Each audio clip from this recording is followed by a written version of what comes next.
के छ सौताभित्र यिनले अब यता हेर न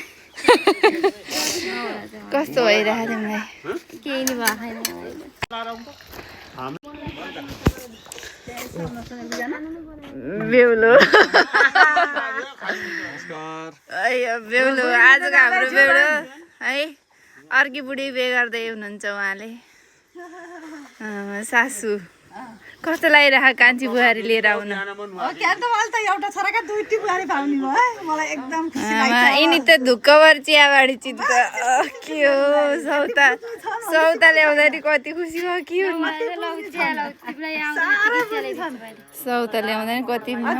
जेठी बुहारी जस्तो बुझ्ने त कान्छी बुहारी परो होइन